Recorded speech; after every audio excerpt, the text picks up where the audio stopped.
Ay can. Endo neysen benim kardeşim, hoş gelmişsin, hoş gelmişsin. Elengi yemeğe gelmişsin ha. Kardeşim ben Yer kürəsində yoktu da. Buna bax mən ölüm, buna bax.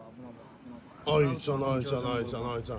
Bunu yeməmək olar ya, buna bax. Ay bu necə aralanır ha? Buna bax. Bu necə aralanır? Bu nədir belə? Qardaşlar, bu əsl yay yeməyidir. Mən burada hər birinizə səslənirəm ki, gəlin bundan nüş eləyin də. Allah şahid ki, yağsız ətdir. Yağ yoxdur ki, sən vura, yeyə bilməyəsən. Əsl yay yeməyi, buna bax mənə, buna bax. Əsl məzundur. Hani bu neyini belə ya? Bu neyini belə ya? Artıq incəş bunu bax. Hani bu iliyinə bax mənim qardaşım. İliyinə bax ha, bu nədir bu? Buna bax qardaşım, bunu var ya. Belə aradım var. Ay can. Artıq incəşim yox. Ha, indi nimçə sınıca gələmək. Hani bunu da indi ay can. Tava dibinə bax ya.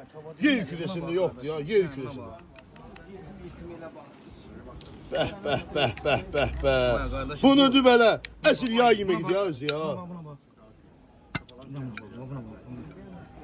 Dağıdır ya, dağıdır. Qaçır ha, dayanmır ha. Artıq incəsi dayanmır. Ay can. Bu da əti aralayır, ət belə. Ələngi necə aralanır, ələngi. Bunu neyəsən? Bax üstünə sarımsaq qatığı baba. Buna bax. Bəh. Lokum. Deyirlər lokum baba, buna bax. Can. Acıq gəlib ha. Nuş canı. Bax, yer kürəsində yoxdur bax, artıq incəsi. Bu nədir mənim qardaşım? Bir dənə bundan da danışayım bunu. O tava dibidir, buna bax. Bir dənə bunu çək, bir dənə buna. O mədən yolunu göstərsə özü gedir də mənim qardaşım. Birbaşı ya. Dönüyor, buna bax. Ay can. Bax. Artıq incəsi düşonka zat bunun yanında heç də. Tava dibi. Yer kürəsində yoxdur. Yer kürəsində. Vallahi yoxdur qardaşım. Gəlin söyləyim.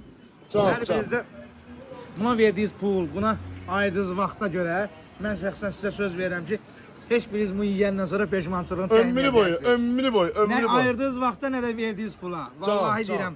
Bunu nüş eləyəndə var ya, mənə dua eləyəsiniz baba, immünlüyü bunu. Ay can. Gəlin. Artıq incəsi bu yeməklərdən yer kürəsində yoxdur, planetdə yoxdur. Maşallah. Əsl məzun. Allah sənin canını. Allah sağ ol. Nuş canı. Sən üçün bu cür təmiz iş görsən, Allah səni yetirəcək inşallah. Sağ ol mənim Allah qardaşım. sənə Sağ ol. can sağlığı verəcək. Var ol. Nuş.